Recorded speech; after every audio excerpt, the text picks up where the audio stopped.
Ohana family, welcome to our workshop number 5, and in this video tutorial, we will be discussing about retirement planning and wealth preservation. So, together with me, Coach Realyn, also with Coach Andrew, we will be conducting trainings and we will be recording videos like this para nang sa ganon, the financial concepts na tinuturo namin, natututunan namin, ina-apply namin sa sarili namin ay pwede nyo rin i-apply whether or not kasama namin kayo dito sa Dubai or nakaka-attend kayo ng training sa ating financial center. So, pwede nyo balik-balikan yung mga videos na i-upload natin sa ating virtual hub para nang sa ganon, the more na napapakinggan natin at the more na napapanood natin, mas lumalalim yung pag-intindi natin sa iba't ibang topic na i-upload namin sa ating virtual hub. So, ano ba ang pwede natin i-expect dito sa workshop number 5? Ano yung mga itatackle natin? So, ito yung mga topics natin for this workshop. Okay, retirement and wealth preservation.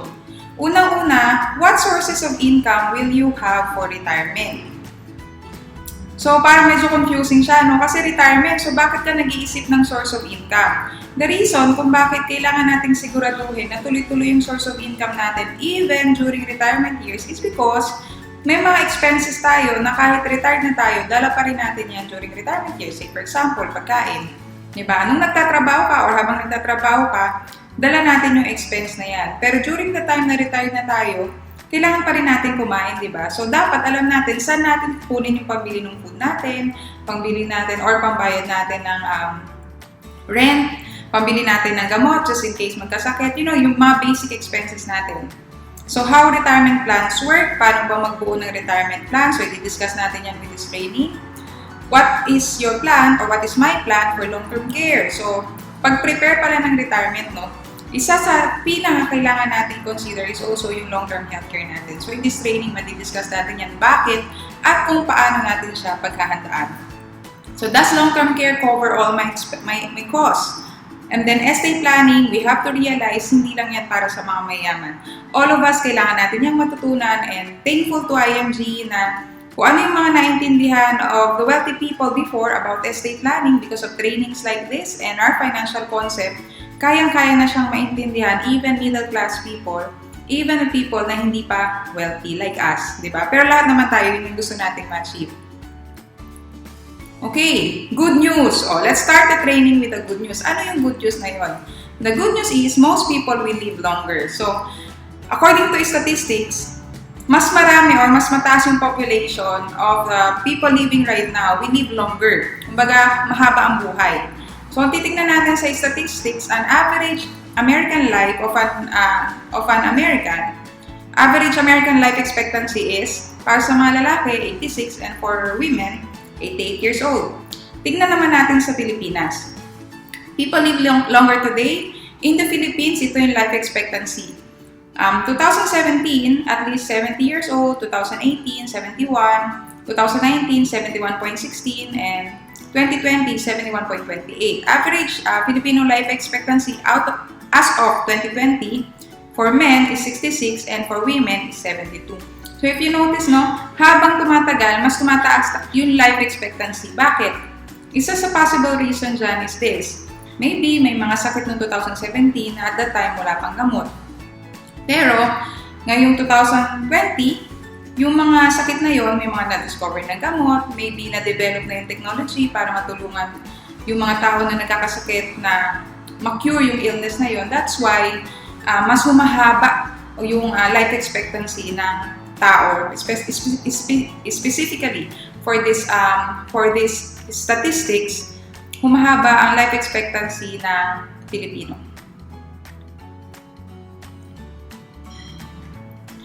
Okay, tingnan naman natin sa Pilipinas. So, people live longer today. Philippines life expectancy. Noong 2017, age 70. 2018, age 71. 2019, 71.16. And 2020, ngayon yan, 71.28. So, an average Filipino life expectancy as of 2020 para sa mga lalaki is 66. For women is at least 72, 71.28 to 72.6. O kung titingnan natin, no, habang tumatagal, mas humahaba or mas tumataas yung life expectancy. A probable reason dyan is maybe may mga sakit noong 2017, at that time wala pang gamot. Pero ngayon 2020, meron na siyang gamot, di ba? So, pwede nang i-cure yung illness.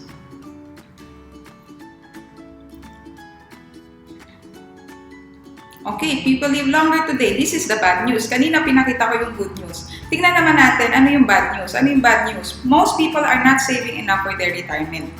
If you're blessed with a long life, maganda sana yan. Kaya sabi natin kanina, good news siya, no? Pero kung hindi tayo nagsisave or hindi tayo nag-invest enough to prepare for that retirement years, definitely it's a very bad news. So if I were to ask you right now, nag-umpisa ka na bang mag-save para sa retirement mo? Diba? So kung nag-start ka na mag-save or mag-invest, good news yan pagdating mo sa retirement years. Pero kung hindi ka pa nag-umpisa, mag-umpisa ka na. That's what I want to tell you. So the secret can be yours too. Retirement has less to do with age 65. Nung mas bata pa ako, no, ang iniisip ko, pag sinabing retirement, pagtanda or pag-age mo na 60, 65, 70, yun yung retirement years. But because of IMG, habang tumatagal ako, nakaka-attend ako ng trainings, mas naintindihan ko, no, na ang retirement pala has nothing really to do with age. It has more to do with your amount of savings and investment. Ano ibig sabihin? Kung meron kang enough savings and investment, hindi mo kailangan hintayin na mag-age 50 ka or mag-age 60 ka, 70 para mag-retire ka. Kung enough na yung savings and investment mo, pwede ka na mag-retire even at the age of 35, at the age of 40. But, if you don't have enough savings and investment, kahit pa age 65 or 70 ka, mahirapan ka mag-retire. Diba? So, yun yung ibig sabihin nito. It has nothing much to do with age. It has to do more the savings, amount ng savings and investment and asset mo. Okay, sources of retirement income. So, itong listahan na ipapakita ko in these slides, ito yung mga possible na pwedeng maging source ng income mo pagdating ng retirement. Diba yun yung unang expected nating itatakil today, dun sa earlier slides ko. What are the possible sources of income na pwede kang magkaroon during the retirement years? So, itong mga nasa listahan na to, ito yung possible mong maging source of income at that time. It can be from your bank savings, time deposit, mutual funds investments, stocks investment, bonds, SSS or GSIS, rentals income kung nakapagpatayo ka ng mga bahay. Diba? Kung for as long as merong occupancy yan, every time nag-provide sila ng rent, so yun yung pwede mong possible source of income during retirement. Pension plans, royalty income, others. So, kung meron ka nitong mga to, just total at that up, you will know more or less magkano yung pwede mong maging source of fund pagdating mo ng retirement years. So, my question to you right now, among this list, alin dito ang meron ka na? Diba? So, kung wala pa, pwede na tayong mag-umpisa slowly, one by one, because as you know, like say for example, as an IMG member, you know that you have access to mutual funds. So, pwede na natin umpisahan yung mutual fund investment natin. With our membership, you know that we have the trainings. I believe nag-upload na rin kami ni Coach Andrew ng trainings, how to invest in mutual funds. So, kung hindi ka man makapunta sa financial center, just watch that video para maintindihan mo how to start your mutual fund investment. Or you can simply message us kung meron kang katanungan after mapanood yung video, meron kang hindi pa maintindihan, hindi pa rin klaro how to start, you just send us a message. We will guide you for hanggat kaya namin, no? Most of the time, may mga ganyan mga members na message lang. And then we just answer their query, we guide them until such time kaya na nilang gawin. And royalty income, kung napanood mo na yung ating entrepreneurship training, yung ating Jumpstart School, so you know that with your membership in IMG, you can actually have royalty income, diba? So the question is, right now, what do you already have among this list? And second question, what do you know about it? Gaano kalalim daw yung alam natin dun sa meron na tayo ngayon, diba?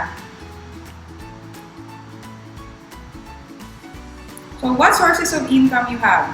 Do you have other savings? Do you have other savings on top of your mutual fund investment, on top of your stock market investment, on top of your time deposits of your bank savings, on top of your rentals income? So will you have to borrow from your home equity? Or will you have to work much longer into old age? Dapat as early as now, tingnan na natin yan, no?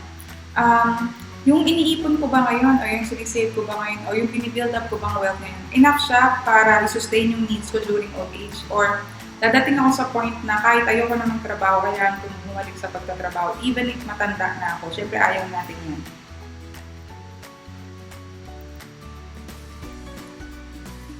Okay, retirement crisis. Many people now retire poor, sadly. Pero kung pag-aaralan natin, bakit?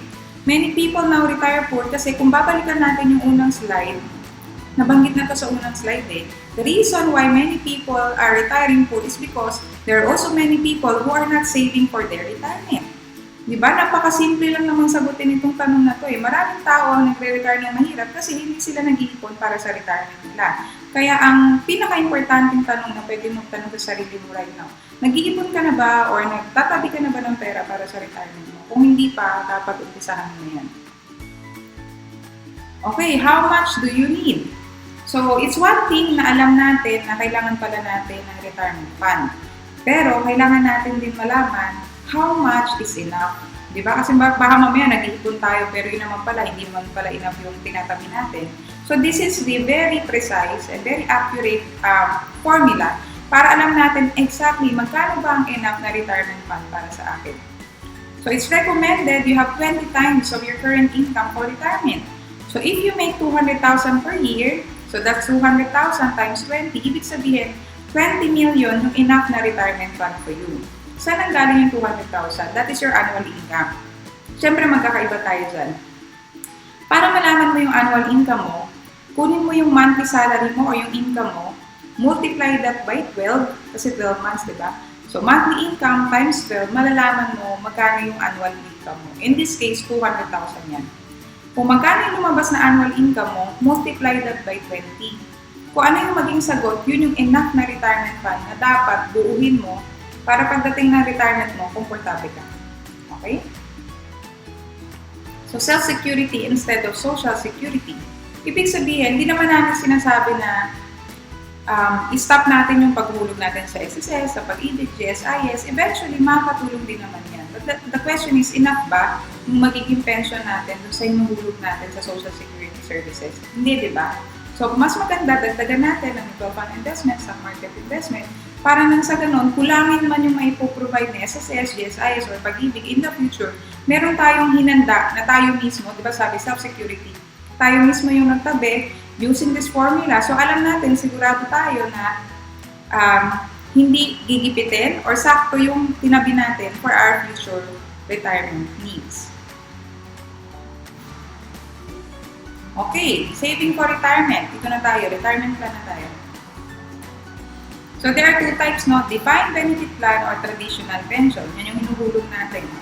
Paid by employer, pero actually, hindi naman siya paid by employer, di ba? From our salary, din-deduct siya, and then hinuhulog. So, very costly for employer. You will receive a set payout or defined benefit. Ito, defined contribution plan. Ito, binabayaran mismo ng employee. Some employers match it or amount defined by your investment. So, investment for your retirement. In life insurance, if you die too soon, your family will get a big death benefit payout. But in investment, if you live too long, you will win with the long-term payout. So, this simply answers because there's a lot of members and a lot of people. We've encountered this question many times already before. Coach, ano ba mas importante? Life insurance or investment? Pareho po yung importante. If you are going to ask me kung ano bang mas maganda, life insurance or investment, hindi natin sila pwedeng ikumpara kasi pareho silang maganda dahil simply because magkaiba yung role nila sa life natin. No? A life insurance will provide financial aid dun sa beneficiary mo in the event na dun tayo mag-fall sa die too soon. In the event na hindi pa natin na-build yung wealth natin, binibuild pa lang natin siya, pero bigla tayong mawala, bigla tayong mamatay, with a life insurance coverage, we will be able to leave a good amount of money sa family natin or beneficiary natin para nang sa ganun, meron silang pan-sustain at least ng basic needs nila. Investment naman is para sa ilan. In case you live too long, mabiyaan ka ng mahabang retirement years, meron kang pambili ng basic needs mo. So, you will win the long-term payout. Diba, lalo na kung nilagay natin siya sa tamang investment, giving you the right percentage of income, diba, or interest. So, malaki talaga yung magiging investment natin during retirement. Enough siya na pag-sustain, pag-bili ng food, diba, yung basic needs natin at least. So, one of the most realistic investment options to outpace inflation and save on taxes is what? Mutual funds. di ba meron tayong mutual funds training, like what I've mentioned earlier, nag-record na kami ng mutual funds training ko siya. You will see that in our YouTube channel. I think we already uploaded also that in our virtual hub. So panoorin nyo lang yun. Paano namin nasabi that the best option for an investment to outpace inflation and to save on taxes is mutual funds. Although, I also have investment in stock markets. However, mas mataas yung percentage ng investments namin ay nasa mutual funds. So, long-term care, ito na. Bakit kasama ang long-term care in preparation for retirement? Napakasimple lang naman po na sagot dyan. No? There is a good chance that you will need LTC. Well, there is a possibility na hindi mo kakailanganin pagdating ng retirement, but let's face it, habang tumatagal tayo, or habang tumatanda tayo rather, mas tumataas yung possibility na magkasakit. Diba? So, in the event na magkasakit, if you have long-term healthcare, hindi mo kailangan gamitin yung investment mo pang paggamot mo. Diba? So, 70% of people over 65 will require some LTC services. 40% of those receiving LTC are between 18 to 64. So, tignan na lang natin, halos wala na siya actually pinipiling edad eh. From 18 to 64, at least once or twice in our life, we'll be needing a long-term health care. Okay, so what is long-term health care? LTC is the help you need when you are not able to do some of the basic activities of daily living, such as, ano yung mga yan? Diba, pag medyo nagkakaedad ng tao, darating at darating talaga yung time, whether we like it or not, kakailanganin na natin ang tutulong sa atin sa pagpapaligo, dressing, eating, toileting, moving in and out of bed. In the Filipino community, or sa ating mga Pilipino, no, it's very common na family member natin ang gagawa niya. That's good. And I'm very proud na yung culture natin talagang pinapractice yan. But what if in the event na walang available na family member to do that for us? If we have LTC, at least we can hire someone para tulungan tayo to do all of these things. Mainam na yung sigurado kaysa, di ba, pagdating ng araw, walang pwedeng tumulong sa atin, hindi rin natin kaya i-provide sa sarili natin yan. But if as early as now, magtabi na tayo or umpisahan na natin yung LTC funds natin, long-term healthcare funds natin, in the future, kailanganin man natin o hindi, at least ready na yung funds. So long-term care is often associated with older people, but accidents and ill can happen at any age. Think about people who have had stroke, chronic illness, and Alzheimer's. You know, these illnesses, nowadays, wala na siyang pinipiling edad. Minsan, even if you're bata ka pa, I've known some people na even at a young age, talagang nagkasakit and kinailangan din ng assistance, medical assistance from nurses, from doctors. So, if they have long-term healthcare coverage or healthcare coverage, that would be a very great aid in terms of finances. So, misconceptions about long-term care. In the US, the average annual cost of LTC in the US is around $83,580. So, convert mo na lang yan into peso. Ibig kong sabihin, mahal siya. Diba? So, in the event na kailanganin natin yan, ito yung next question na kailangan natin itanong, who will pay for it? Sino magbabayad? So, who will take care of you? Your spouse? Risk of developing Alzheimer's disease. Over 65, 1 out of 9, and over 85, 1 out of 3. So, maswerte tayo kung dun tayo sa 8 or dun sa 2 tayo mag-fall. But what if tayo yung 1? Diba? Do we have enough funds para continuously pwede tayo magpagamot? So, yun nga yung question, who will pay for it? So, if you have long-term healthcare, you can easily say, I paid for it because I prepared for it earlier nung time na ako ay kumikita pa ng pera. So, if you have few assets and live on Social Security benefits, should you buy LTC? The answer rather is definite yes. Diba? Even if you have, meron kang SSS, meron kang pag-ibig, meron kang GSIS, hinuhulugan mo yan regularly, you will still be needing LTC to provide yourself LTC para lang sa ganun because we don't know enough pa siya, di ba, in the future. So, mas maganda, mas mainam na yung sobra kaysa yung kulang, di ba? Okay, long-term healthcare. Short-term care normally covers short-term care up to 100 days only. So, long-term healthcare is the coverage you purchase to provide medical and non-medical care services when you are unable to perform the basic activities of daily living, gaya ng mga pinakita ko kanina, pagligo, pagkain. So, no need to own a long-term healthcare if your company will cover you for the rest of your life. Di ba, kung namin naririnig yan, Coach, gosh, hindi ko na kailangan ng LTC kasi meron naman akong coverage from my company. Okay, if that's the case, if you're very confident about that, my question to you is, cover ka ba ng company mo for the rest of your life? You know, the irony is, pag-retire mo, during old age, let's say you retire because you're already 60, say for example, di ba? So, dyan unti-unti lumalabas yung sakit. Tapos bigla pag mawala yung coverage from company mo. So, paano ka magpapagamot? Diba? So, tama-tama, sakto talaga itong last line na to. No need to own a long-term healthcare if your company will cover you for the rest of your life. So, if your company will not cover you for the rest of your life, definitely, kailangan natin ng long-term healthcare. So, now let's differentiate what is a short-term healthcare and a long-term healthcare. Same as yung tanong kanina, no, about life insurance and investment, common din namin itong natatanong. Common din natatanong sa amin. Ano ba ang mas maganda ko? Short-term healthcare or long-term healthcare? Pareho po yung maganda. Kung maintindihan natin, kailan siya importante sa some stage ng life natin siya pwedeng magamit, pareho po siyang importante. So, in this slide, I will explain to you. Short-term healthcare, ito po yung pinoprovide ng company natin. So, maganda i-maximize natin yan habang coverable pa tayo up to the age of 60. Long-term healthcare, ito yung healthcare na ipoprovide mo sa sarili mo kapag hindi ka na kayang i-cover ng short-term healthcare. Age 61 or age beyond 60. Pero kailan mo ito uumpisahan? Para mas malaki yung funds mo sa long-term healthcare, dapat umpisahan mo siya as early as you can habang meron ka pang short-term healthcare. Para nang sa ganun, pag wala na yung short-term healthcare coverage mo, malaki na, enough na yung funds niya para to sustain your medical needs during the retirement years. So, ito yung major difference silang dalawa. Short-term healthcare, renewal not guaranteed if with high claims. Kaya notice sa company natin, sometimes pa iba-iba, every year nagbabago yung nagpo-cover ng short-term healthcare. Lalo na kung maraming claims in a certain year, definitely admin or yung HR maghahanap yun ng another healthcare provider kasi most likely tumaas na yung premium kung saan sila previously kumuha.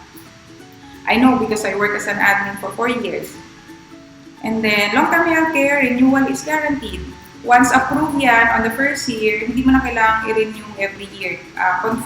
Guaranteed na yung renewal niya for the succeeding years. Number 2, yearly increase of premium until age 60. Nagmamahal siya habang tumatanda tayo. Ang long-term healthcare, fixed premium for 7 years. Kung magkano yung premium niya nung nag-start ka, yun yung babayaran mo for the next 7 years. Hindi siya tumataas.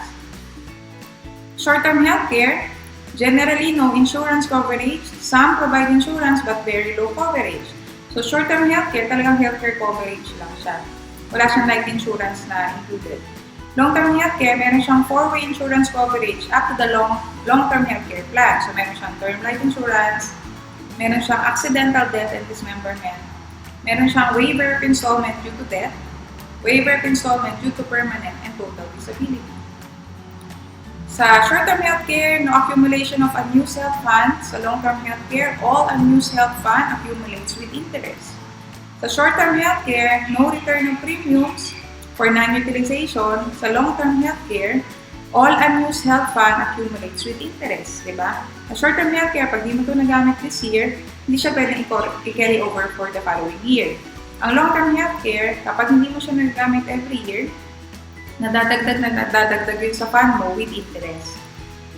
Okay. Number 5.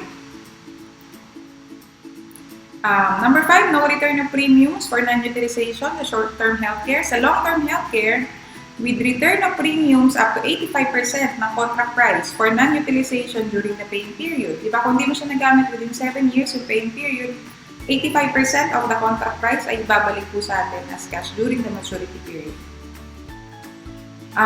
Short-term healthcare, guys, sabi ko kanina, it covers only up to age of 60. Long-term healthcare, so maximize natin dapat yung short-term healthcare up to the age of 60. Long-term healthcare, ito na yung magiging kapalit ng short-term healthcare mo kapag hindi ka na kayang i-cover. So that would be beyond 60 years old. So ito na yung gagamitin mo, long-term healthcare. Number 7, pre-existing illness not covered during the first year and lifetime permanent exclusion may be issued on the second year onwards. Sa long-term healthcare, ang pre-existing is not covered during accumulation period lang. No exclusions after the 7th year of coverage. Wala nang exclusion. On the 8th year, not flexible, not transferable benefit design. So, ikaw yung beneficiary or ikaw yung policyholder, ikaw lang talaga. Hindi natin pwedeng transfer sa iba. Ang long-term healthcare, very flexible. It can be transferred, it can be upgraded, and maybe redated benefit design. Short-term healthcare, reinstatement is limited only within 30 days of lapse policy. So, long-term healthcare, reinstatement can be done within 2 years. Short-term healthcare, continuous yearly payment terms. Sa long-term healthcare, 7 years lang tayo mag-save or mag-huhulog. Diba? So, yun yung major difference niya. If you'd like to know more or you'd like to understand more about long-term healthcare, meron tayong separate video dyan na nag-upload na rin namin. Also, in our YouTube channel. So, panoorin lang po natin.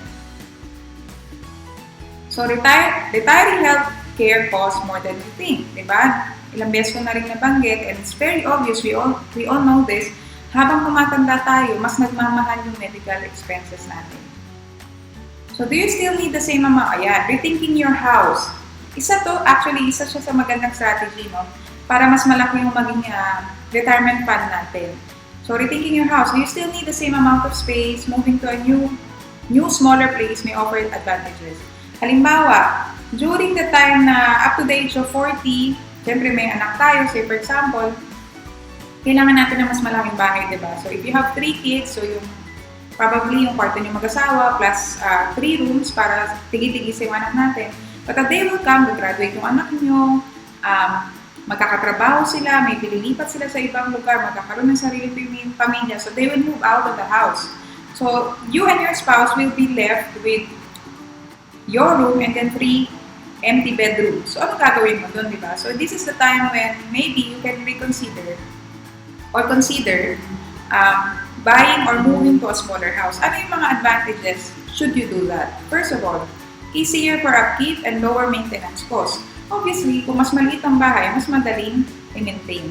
Mas madaling linisin. So, it will save you time to maintain the place. Also, look for an area with lower property and income taxes. That is self-explanatory. Look for a place closer to your doctor. During old age, more or less, meron ka ng doktor na nag-maintain sa'yo, regularly doon ka nagpapacheck up. So, may mga advantages kung yung paglilipatan mong bahay ay malapit dun sa doktor mo. Una-una, it save you time to travel kapag meron kang appointment na check up sa kanya. Kung nagsasakyan ka, mas ma-exceed travel time, obviously, you save up gas. And during emergency, you can easily, mas madali for you to get in touch with your doctor. So, equity from downsizing can be put into savings or retirement. Diba? Kung malaki yung bahay mo, binenta mo siya, and then lumipat ka sa mas maliit na bahay, there's a high chance na kumita ka pa dun sa pinagbentahan, diba? So, yung kinita mo na yun, pwede mo itagdag dun sa retirement fund. And then, better weather. This is one thing na dapat talaga kino-consider natin, no? Hindi lang during retirement, pero kung bibili ka ng property o ng bahay.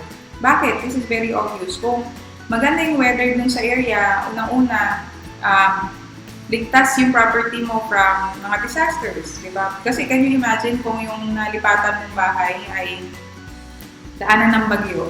So, lagi nasisira yung bahay, right? So, lagi mong pinapaayos lang. Or,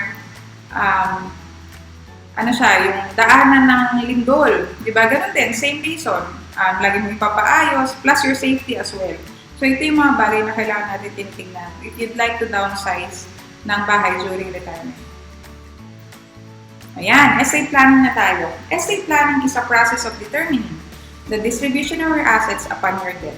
Diba? So, if you have assets, say for example, you have a business, meron kang bahay, meron kang kotse, meron kang alahas, with an proper estate planning, tinidetermine na natin in the event of the death of the owner, kanino mapupunta yung mga properties na yun.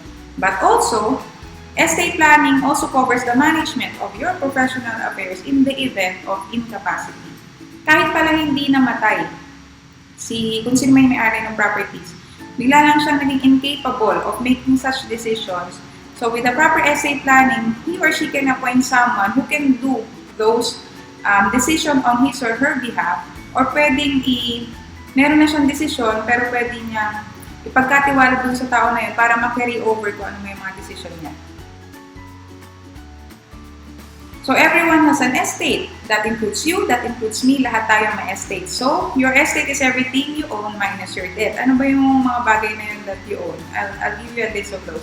Can be a car, it can be a house, or other real estate properties, your bank accounts, stocks, bonds, mutual fund investment, annuities, retirement or pension plans, businesses, furnitures, basically everything that you own minus everything that you borrowed minus your debt is part of your estate. So, sabi kasi dito, everyone has an estate, therefore, everyone needs to have an estate plan, not just the wealthy. So, meron kang estate, kung meron kang mga nasa listahan na to, minus mo yung utang mo, therefore, it only shows that you have an estate, therefore, kailangan natin ng estate plan. Okay, preserve your estate. Bakit? Coach, bakit ba kailangan natin pag-aralan ito? Hindi ba pwedeng ibang tao na mag-asikaso nito sa atin? Hindi ba pwedeng wag na natin kang problemahin? These are the reasons kung bakit kailangan natin i-preserve yung estate natin. No? Una-una, you want to make sure your children will inherit your estate. Coach, hindi pa sigurado na kapag meron akong estate, hindi pa sigurado yung mga anak ko ang makikinabang doon. I'll show you dito sa mga susunod na linya. When a man dies, his children needs to pay an estate tax. Okay? Estate with the net value below 200,000, exempted yan sa tax. But, those value above 200,000 may incur a 5% to 20% tax rate. Say for example, if you have 100 million estate, your beneficiaries may need to pay up 20 million pesos in taxes to take effect transfer of his estate to them. So can you imagine, ano mangyayari, Coach, kung walang 20 million yung pagmamanahan o yung pagtatransferan ng property? Obviously, hindi mag-take effect yung transfer. Okay, so there is such thing as estate tax. Dapat kasama to sa retirement planning natin and estate planning natin, that you have to know how much in total amount or value ng property natin. If it's below 200,000, so hindi siya subject for tax. It can be easily transferred kung sino may beneficiary natin. But if it's beyond 200,000, there is a certain percentage na kailangan bayaran nila as tax rate. Diba? So, protect what you build. A proper estate plan can take care of your children during your life and after your death. Ayaw mo naman siguro na nag-build ka ng wealth tapos hindi natin na-transfer dun sa mga anak natin o kung sino man yung pinaglaanan mo ng wealth na yun. Okay, is this your story? Or, ito ba ang story na to ay na-encounter mo na from someone you know before? Basically, ito yung mga scenario na gusto natin maiwasan. That's why we need a proper estate plan. First scenario, even if she was a co-depositor, Grace cannot close the bank account of her mother who passed away. She was forced to hire a lawyer and go to court in order to have the funds released in her favor. Ibig sabihin, si Grace sa yung mother niya, meron silang joint account sa bangko. So, co-depositor siya. Namatay yung mother niya, so even if si Grace ay co-depositor, hindi niya basta-basta ma-withdraw yung pera. Kasi co-depositor din doon yung mother niya who passed away. Therefore, yung portion ng savings na property rin ng mother niya is subject for estate tax. That's why, kailangan pa niya mag-hire ng lawyer para ma-release yung funds sa kanya. So, can you imagine, mamaya mas mahal pa yung binayad dun sa lawyer kaysa dun sa amount na gusto niyong makuha. Second scenario, Emmanuel and his 6 siblings, mostly hard up, lost their only hope of recovery when they couldn't pay the estate tax for the partition of their father's property in Laguna. They were forced to sell the property for a very cheap price, nearly sufficient to repay the debts incurred for their father's hospitalization and medical expenses. Ano ibig sabihin nito? Yung father ni Emmanuel sa anim na kapatid niya, meron sanang property sa Laguna. There's a high chance na nung nabubuhay yung father niya, iniisip niya na magiging okay naman yung pamilya ko kahit mawala ako because I have this property. Because of lack of understanding about estate planning, no? Ang nangyari dito, hindi nila alam na kailangan magbayad ng estate tax para mag-take effect yung pagka-transfer ng titulo ng lupa. So, nangyari nung namatay yung father ni Emmanuel, dahil wala silang pambayad ng estate tax, kinailangan muna nilang ibenta yung property para nang sa ganun mabayaran ng estate tax, matransfer sa kanila yung property, which is yung pinagbentahan nila, kinailangan din nilang pambayad ng hospitalization and medical expenses ng father nila. Hence, pwede rin natin dito balikan yung importance ng long-term healthcare. Kung meron siguro long-term healthcare yung father niya, hindi nila kailangan mangutang para sa pagpapagamot niya.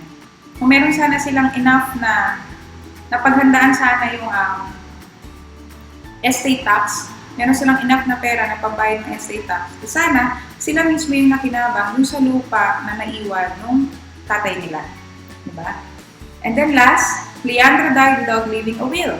After his lifetime, his children were compelled to endure a long court battle and incur judicial expenses to get what each child believed was rightfully his or her share of their father's wealth. So, I'm assuming si Leandro ay napakayamang tao. Kaya lang, hindi siya nag-iwan ng will. Hindi properly documented kanino niya gustong ipagkatiwala yung probably yung business, yung bahay, yung kotse, and all the properties. Kaya nangyari, nag-away-away yung mga anak niya. Di ba? May kilala ba yung ganyan? Maraming ganyan sa atin, unfortunately. And kailangan pa dumaan sa korte, di ba? Kasi syempre, some of the children would assume ito sa akin, ito sa akin. Whereas, kung sana, nag-iwan ng will si Leandro, no question asked, kasi si Leandro mismo ang nagsabi na ito ay para sa'yo, ito ay para sa'yo, ito ay para sa'yo. So, hindi nila kailangan mag-away-away. But since walang ganun, sila mismo yung nag-decide for themselves. Ano yung dapat para sa kanila, ina-assume nila na yun dapat yung iniwan sa kanila ng father nila. So, some benefits of setting up a corporation. Our financial concept in IMG teaches even middle-class people the importance of having a corporation. Sino-sino bang mga pamilya ang mayroong korporasyon? Alam natin lahat yan. Lagi natin narinig yan. Ayala Corporation, San Miguel Corporation. So these are family na mayroong businesses and their properties are named after a corporation. So with our membership in IMG and with the concept that we are teaching, teaches us, makes us realize na hindi lang para sila ang may kakayahan na gawin yun. Even us can put up our own corporation. And what are the benefits of putting up your own corporation? Number one, easy transfer.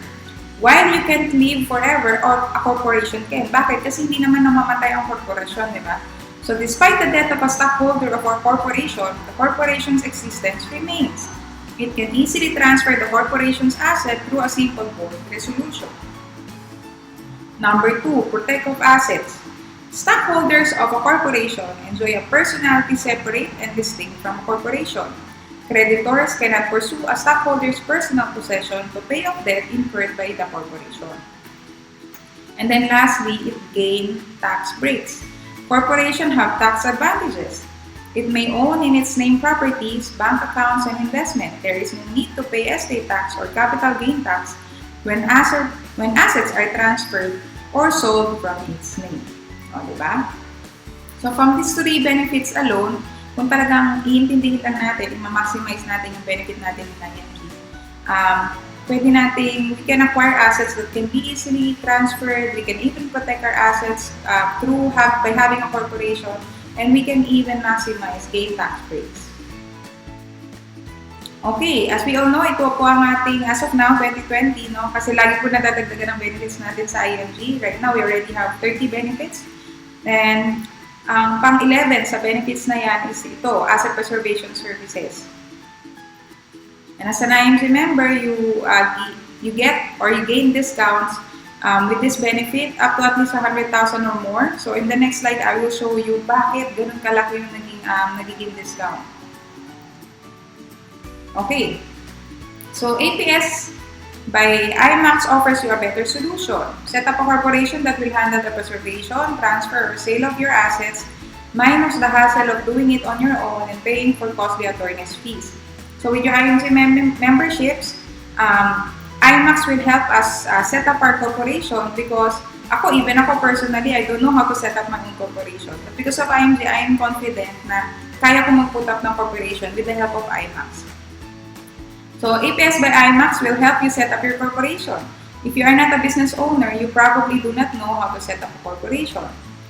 They will set up and do the incorporation work, provide corporation secretarial services, and custody of records. They can even appoint nominal directors to complete the required numbers of 5 directors. Aside from the initial setup, they will also help you with the annual record keeping requirements needed by a corporation until you are ready to do it on your own. With these services, IMAX free you from hassle and worry for doing it all on your own at much lower cost than if you would hire a lawyer to do it all for you. Ano bang expenses niyan? If you would if you would put up your own corporation without maximizing the benefits of IMG. No? So you will save money. Usually, it is the very wealthy people who set up corporation to protect their wealth because they are the ones who can pay 100,000. So this answers bakit before sila Ayala lang, sila San Miguel lang ang nakapag-put up ng corporation is because they are the wealthy ones. Sila yung may kaya magbayad ng at least 100,000 and more to put up a corporation. But not anymore because of IMG, through our access and through our benefit sa isang partner company natin, which is IMAX, through APS by IMAX, we can do all this for only 18,000 pesos. So, hindi ba malaking discount yun? From 100,000, you only need to pay 18,000 and you can put up your own corporation already. So, anyone can now do what the rich have been doing to preserve the estate. Check out the table below with yan. So, to put up a corporation, ito yung mga scope of services na kakailanganin natin. So, incorporation would cost you, sa regular fee, that would cost you 100,000. But for IMG members, ang service fee lang is 18,000. So, from that alone, you already saved 82,000 pesos. Hindi ba sulit na sulit yan dun sa membership na binayad mo? Diba? So, Compliance and Securities and Exchange Commission or SEC reportorial and monitoring requirements for domestic corporations, preparation and filing of general information sheet and registration of stock and transfer books. So, this service is free for the first year. For IMG members, this is already included. But for regular service fee, this will cost you an additional of 10,000 pesos. So, corporate secretarial work and custody of corporate records. This is already included for IMG members. Service free for the first year. Included na siya dun sa 18,000. But for regular service fee, this will cost you an additional of 50,000 pesos. So, from that alone, nakasave ka na agad ng 50,000, additional 50,000. Diba? So, if you total that up, from setting up alone, you already save 142,000. So, ito, mga optionals, BIR registration and business permit processing. Should you opt for this service, a regular service fee will cost you 50,000 additional. But for IMG members, 15,000 lang. Laking difference, diba? So, you get to save already 35,000. Annual service for the second year onwards. If you feel na kailangan pa yung service ni IMAX, tapos susunod na taon, and mga succeeding na years, for a regular service fee, that would cost you 60,000. But for IMG members, it's only 10,000 per year. So, you get to save at least 50,000 per year. Diba? Okay ba yun? Panalo, diba? So, for as low as this amount, 18,000, pwede ka na mag-put up ng corporation mo. So, estate planning. To ensure that my property will go to whom I choose when I die, I can make a simple will. Alam nyo, napakadali na po gumawa ng will ngayon. You can even just go online, look for a template, and just fill it up. Diba? Marami na po niyan. To avoid the probate process, I can consider a living trust or a trust. Ang major difference lang naman itong dalawa, no? Ang will kasi, it takes effect kapag patay na yung may-ari ng property. Saka matatransfer yung property kung kanino niya ipinamana. So, dumadaan yan sa probate process. Dumadaan yan sa korte para mag-take effect. So, marami pa siyang pagdadaanan ng proseso.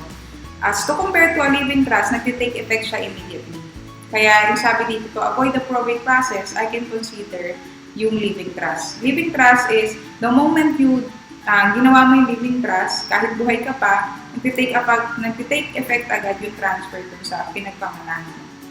So, I would not want my family to have to try to make decisions for me, so I can fill out an advance directives. Ano ba yung mga sample ng advance directives? Say, for example, biglang magkasakit, na comatose, obviously, hindi in-expect, but then there are decisions na kailangan gawin. Say, for example, there are some patients na kailangan mag-desisyon whether itutuloy pa ba yung machine or hindi na itutuloy, tatagalin na ba. Medyo mabigat yung mga desisyon na yan para sa pamilya na may iwan. We even experienced that in our family. An advance directives will actually give your family a guidance as to kung halimbawa ikaw ang at that point kaya mo pang mag-desisyon, ano yung magiging desisyon mo. So, an example would that say, for example, is in the event that you are comatose you get sick and get comatose, within 30 days, you will decide na tanggalin na yung support ng machine. So those are some advanced directives na pwede natin, sample lang naman, ng advanced directives na pwede natin put into writing para maging guidance ng family natin in the event na kailanganin. So I can give authority to a trusted person to manage my accounts and my finances if I am unable to by sign a power of attorney. To protect my children, I will name a legal guardian. Diba, lalo na kung ang age nila is below 18, kailangan talaga ng legal guardian. So might as well, ikaw na yung mag-appoint ng legal guardian as to compared to kung wala kasing binigay na legal guardian, the government will decide for you. So mas maganda ikaw na yung mag-appoint because mas alam mo naman sino yung pwede mong pagkatiwalaan ng mga anak mo. To make sure all my investment accounts will go to the person I specify, I can register and frequently update my beneficiaries. Diba? So you can register that. At the same time, pwede natin frequently update yan. Because say for example, gumawa ka ng will, these are your benefits, or you have life insurance coverage. Say for example, ito yung beneficiaries mo. At the time, single ka pa. Then all of a sudden, nag-asawa ka na, nagkaroon ka na ng anak. So you have to update that from time to time. So to protect my children, their education, and cover my debt, I will evaluate the correct amount of life insurance. Diba, tinuro na natin yan. The enough life insurance coverage, meron tayong separate video for that. Pwede nyo balikan yun kung gusto nyo maintindihan ulit or gusto nyo balikan yung computation, how much is life insurance ang enough para sa akin. So that should cover the education of your kids. That should cover yung kung meron tayong binabayaran na utang, kung meron tayong pinapagamot at the time para in the event na bila tayong nawala, matuloy nila yung papagamot nila. And then, income replacement. Dapat ma-replace yung income natin with the life insurance coverage that we have. Okay, if my total estate is over 200,000, I may be subject to estate tax. So yun yung diniscuss natin kanina. I can direct the portion of my life insurance proceeds go to pay for final expenses. Pwede rin yan. Para dun sa final expenses mo, hindi na mamumblema yung pamilya mo, sa nilang kukunin yun. So, a portion of your life insurance coverage, pwede dun mo i-allot. So, to ensure my final expenses are handled according to my wishes, I will keep this instruction to a safe place along with other important papers and will. So, ano pa yung safe place na yun? We suggest, obviously, safety deposit box, but make sure somebody knows na in the event na kailangan na nilang basahin yung mga documents na yun, ay doon lang sila pupunta, doon nila pupunin yung mga documents. Kasi mahirap naman, if you put that on a safe place, ikaw lang nakakalam. So, wala nang ibang nakapagbasa. Diba? Estate planning. If I own a business, I need a succession plan. If I have a partner in the business, I need a buyout agreement. Succession plan meaning kung ikaw kung halimbawa sole proprietorship siya, ikaw yung may-ari, succession plan will determine sino yung next na ma-manage ng business. But in the event na yung business nyo is into partnership, meaning meron kang percentage lang ng pagmamayari sa business na yon, a buyout agreement will kumbaga, kukunin yung percentage mo, portion mo dun sa business na yun to buy out and then give to your beneficiaries or to your family. Then all my important documents, trust, wills, agreements, insurance, debt, retirement, investment accounts, and any CDs or cash deposits and annuities need to be kept again together in a safe place. You can have all important documents stored in a digital form for easier access, especially when traveling. So kami ganyan din po, no? Meron kaming hard copy, but we make sure meron din kaming digital form na pwede namin i-access even if we are traveling, pwede namin buksan, pwede namin i-update from time to time. And to know more, to understand more about estate planning, pwede tayong mag-refer dun sa Secret to Saving and Building Your Future book. That's in pages 85 to 90. Okay. Do you know, if you leave your assets to your child, and if the child is a minor, the court will appoint a guardian that will take care of the assets as well as the child?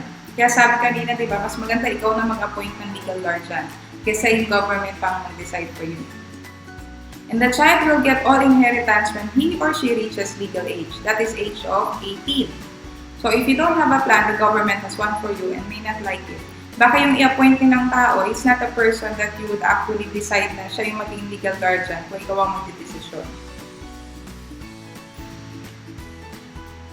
Okay, do you know if you have children and are remarried and you pass away, the assets go to your current spouse? I repeat, if you have children and are remarried and you pass away, the assets go to your current spouse. So, ibig sabihin, kung meron kang anak, whether anak mo yan sa previous mong asawa and then you get annulled or you get divorced, or meron kang, as a single person, meron kang anak and then bigla ka na nagpakasal or you get remarried, when you pass away, yung assets mo will automatically go to your current spouse.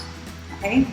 So, the serving step-parent, yung current spouse, has no obligation to support the deceased spouse's biological children. So, you have a responsibility to plan ahead. The best time to start an estate plan is now. So, life is unpredictable. You never know what's going to happen. It's true, hindi naman talaga natin alam.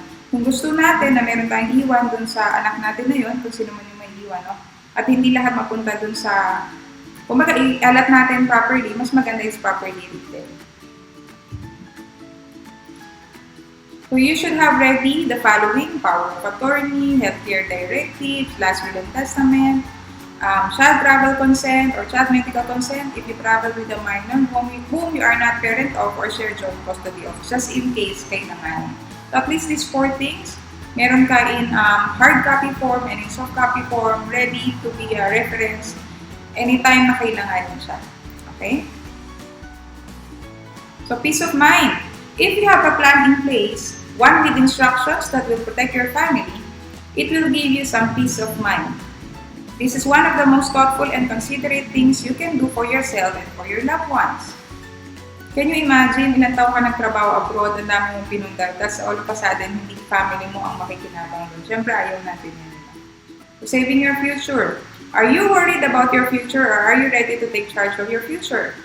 One of the greatest miracles in life is that you can change your life by simply changing the way you think. If you think you can be successful and you struggle toward your goal, you will probably achieve it. But if you think you cannot be successful, then it will never happen. So life is hard but presents wonderful possibilities. Okay, believing in your future, you can become financially independent. I believe lahat tayo may ganitong paniniwala. Kaya ka nga nag-join kay IMG, di ba? Because you believe you can become successful, you can become wealthy, you can achieve financial freedom. So kung paniniwalaan mo lang yan ng tuloy-tuloy, it will happen for you.